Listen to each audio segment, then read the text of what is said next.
మాజీ మంత్రి మల్లారెడ్డి కుమారుడు మహేందర్ రెడ్డికి సంబంధించిన అక్రమ నిర్మాణాలను మేడ్చల్ మున్సిపల్ అధికారులు కూల్చివేశారు.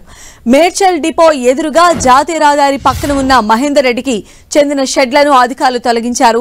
ఎలాంటి అనుమతులు లేకుండా రేకుల షెడ్లు నిర్మించారని అధికారులు తెలిపారు. స్థానిక కాంగ్రెస్ నేత ఫిర్యాదు చేయడంతోనే షెడ్లను కూల్చివేసినట్లు సమాచారం.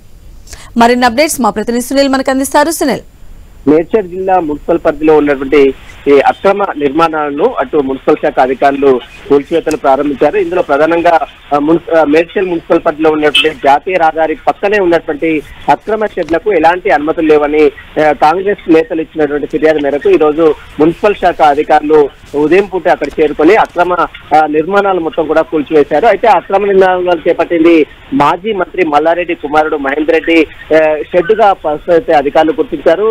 ఇక ఎలాంటి అనుమతులు లేవు కాబట్టి మున్సిపల్ శాఖ అధికారులు అక్రమ షెడ్లను అన్ని కూడా తొలగించారు. గతంలో కూడా అక్రమ నిర్మాణాలు చేపట్టినటువంటి మాజీ మంత్రి మల్లారెడ్డికి సంబంధించిన కొన్ని ఆస్తులను కూడా ఇప్పటికే మున్సిపల్ శాఖ అధికారులు కూల్చివేసినటువంటి సంఘటన చూసాం. తాజాగా జాతీయ రహదారి పక్కన ఉన్నటువంటి అక్రమ షెడ్లను మొత్తం కూడా ఈ రోజు మున్సిపల్ శాఖ అధికారులు కూర్చివేశారు. ఎక్కడ అక్రమ నిర్మాణాలు చేపట్టినప్పుడు కూడా ఖచ్చితంగా చర్యలు తీసుకుంటాము, ఎవరైనా తమకు ఫిర్యాదు చేయొచ్చని కూడా మున్సిపల్ శాఖ అధికారులు చెప్పిన పరిస్థితి మాత్రం కనబడుతుంది.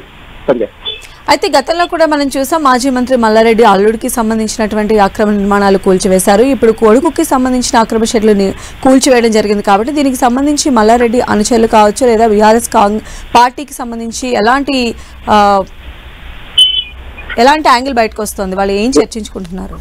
వాళ్ళు ఒకటే చెప్తున్నారు, ఇదంతా కూడా రాజకీయ కక్ష సాధింపు చర్యలు భాగంగానే తమని టార్గెట్ చేసుకొని ఇదంతా కూడా కాంగ్రెస్ నేతలు నిర్మాణాలు మొత్తం కూడా కూల్చివేస్తున్నారు. దానికి సంబంధించిన అనుమతులు అన్ని కూడా తీసుకున్నాము, కానీ ఇప్పుడు నిర్మాణాలకు అనుమతులు ఇవ్వని అక్రమంగా తొలగించడం పట్ల మాజీ మంత్రి మల్లారెడ్డి కూడా గతంలో మాట్లాడే తీరు కూడా మనం చూస్తాం. కానీ ఇప్పుడు జరిగిన సంఘటన సంబంధించి దానిపై కూడా ఇప్పటివరకైతే ఎవరు కూడా స్పందించలేదు. మరి దీనికి సంబంధించి మహేందర్ రెడ్డి మాజీ మంత్రి మల్లారెడ్డి కొడుకు మహేందర్ రెడ్డి మాట్లాడతారా లేదా అనేది చూడాల్సిన సంధ్య.